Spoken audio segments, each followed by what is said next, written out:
And welcome to my episode, the next episode of Pal at Town. I see we are back in the grass. I was curious what our Pokemans are looking like. Holy cow, we got a Ripsack. An oddish named Ripsack. I like that. Wait, who's currently coming out? Applebee's? Okay, we're just doing a grind sesh then. I assume that's what this is the same place I left off at. That's great. This is good. That's fine. I'll just chill. And one of our Pokemon's dead? Or maybe it's just X'd out because it's just egg. We'll keep leveling up Applebee's here. Oh no, he's going first because his speed went up. Oh no. That's not good. There we go. Yeah. Almost dead. Oh no. Not my speed again. Okay, we're good. How's everyone doing today? I'm doing well. I just finished work for the day. Feeling good. Feeling like recording another Pal at Town episode. The last episode I saw was Tucker completing the gym. That dude is legit. I believe he also got Flash. Oh, that's right. Another Pokemon that was part of my core party was an Umbreon. And that's what had Flash. And so I'd have to make sure that was in my party so I could flash it up. Good times. Good times. This guy down here, I was always wondering what the heck is going on with him. Like, his face. Is he oh, I guess he's holding something. It looks like that might be his chin when he's facing forward.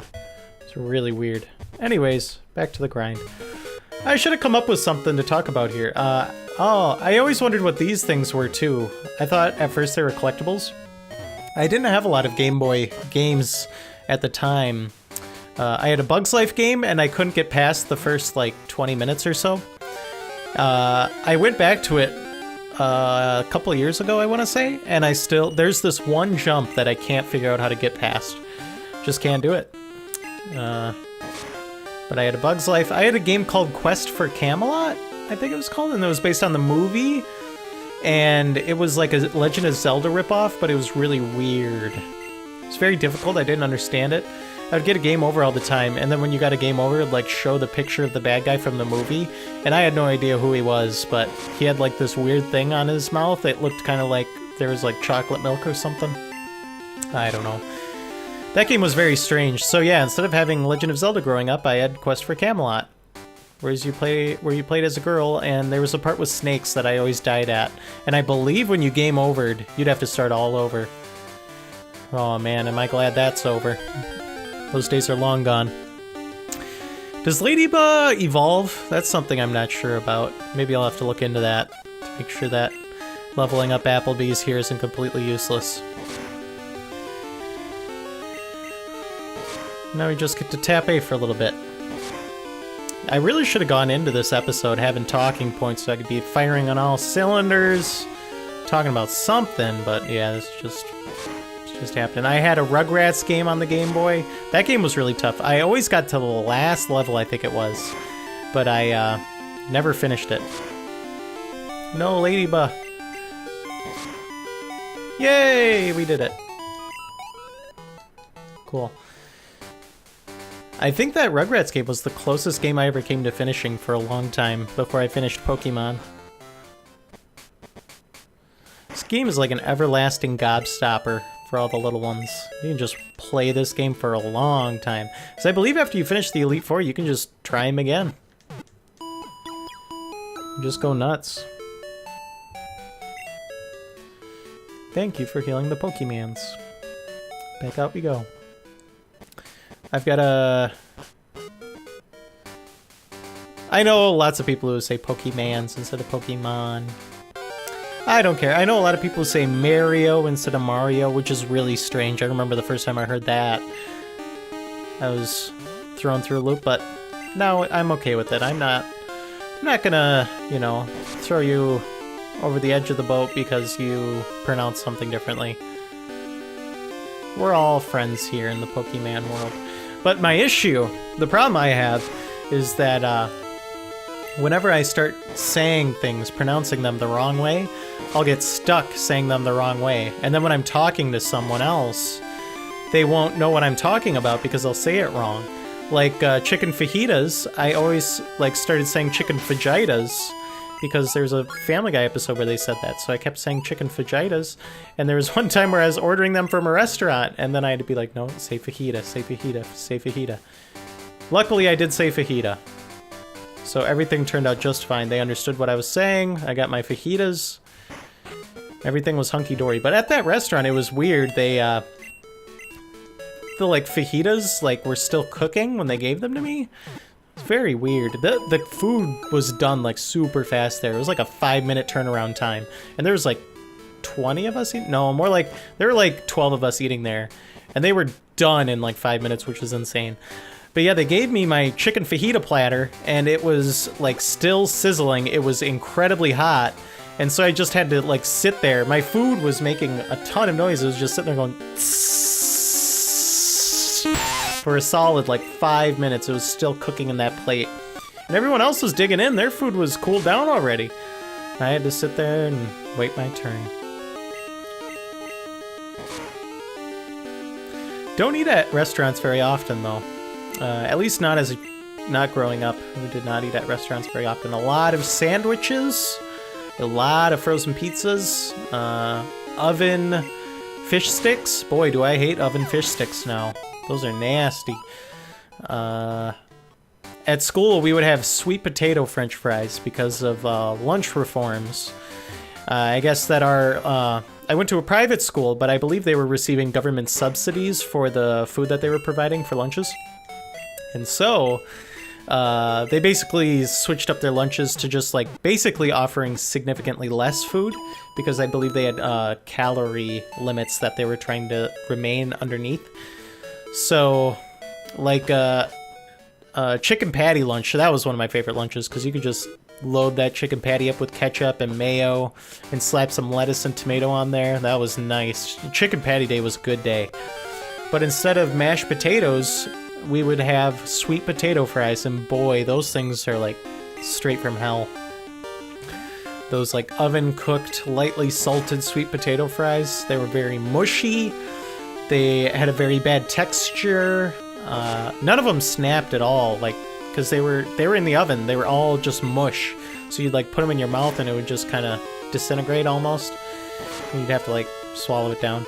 But those were probably my least favorite thing I've ever eaten at school. You'd have to like drown them in mustard because mustard was the only condiment that they would offer with them. Oh no, it wasn't. They would have ketchup also, but the mustard, you would have to use the mustard to drown out the taste of the sweet potato fries. So you'd use the mustard so you wouldn't have to taste them. But then, like, I remember I'd do that, and then my gut would just be kind of full of sweet potato mush and mustard, and that never sat well. I would always feel kind of queasy those days.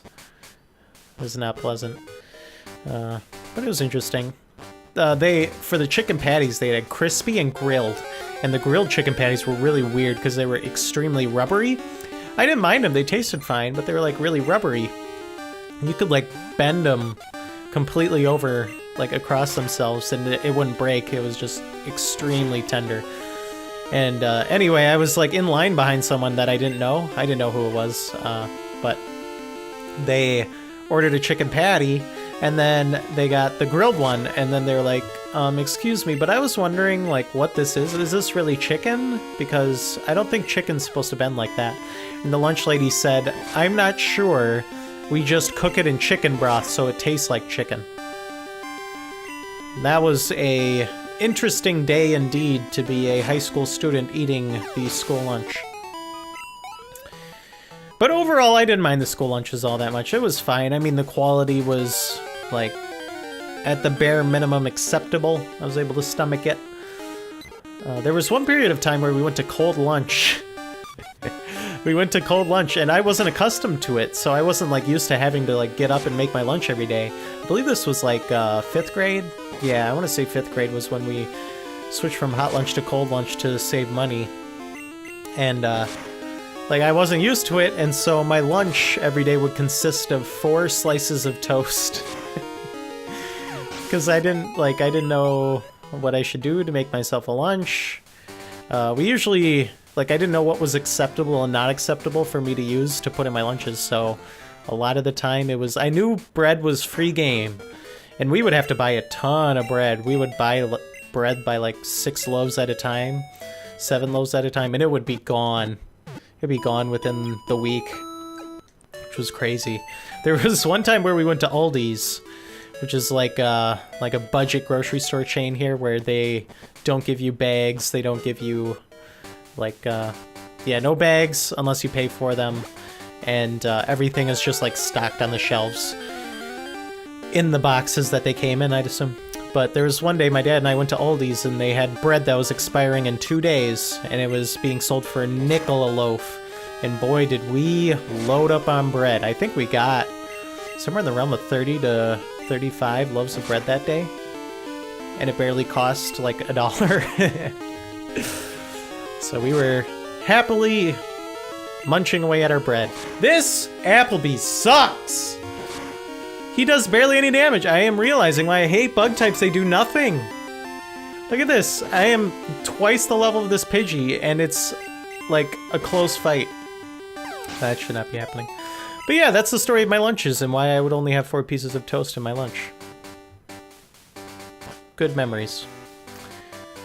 I mean, it was enough, but I definitely preferred the variety that hot lunch offered. These days, I do the same thing for lunch at work every day. It's the same thing. I do a PB&J, I do sliced up carrots, and I do sliced up celery, and I'll do sliced up cucumbers on occasion, and a granola bar. That's enough to get me through. Every day it's the same thing, and I've never gotten sick of it. I'm just fine with it. I have gotten sick of meat sandwiches in the past. There have been times, like a summer or two, where every day I'd have like a meat sandwich. Bologna, I'm not a big fan of, but I would do like the processed ham, like the Kraft ham, or Oscar Mayer ham that you can get. And I would just get sick of that after like a week of continuous ham sandwich. But these days I can do PB&J all day, every day. I don't know what it is, but I've always been done with PB&Js.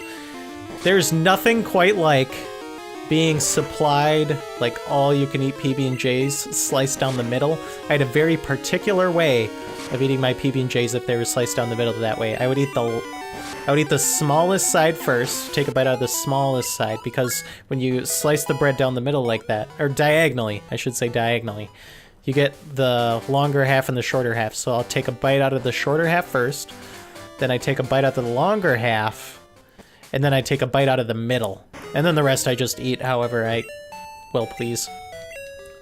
Man, I haven't had a PB&J sliced diagonally like that in a long time. I should try that. I should totally do that sometime. I can appreciate a good diagonally sliced PB&J. I tell you what, there was one day where I was at a friend's house, and his mom's like, so, I'm not going to be making anything, but how would you like some PB&Js? And I'm like, yes, please. And she, like, loaded us up, man. She gave us, like, it must have been, like, 6 PB&Js worth, just sliced in halves. Oh, man. I gorged myself that day. It was like being a god, or a man that had died and gone to Valhalla. I was dining in the halls among gods, eating my sweet ambrosia from the heavens. As far as jelly's concerned, I don't have a huge preference one way or another. I have an aunt who would make her own raspberry jelly. That stuff was also ambrosia from the gods, because it was so easy to spread. That's the headache with making your own PB&J, so you gotta spread the jelly. And it's a headache. You'll get sticky hands. It doesn't always want to spread right.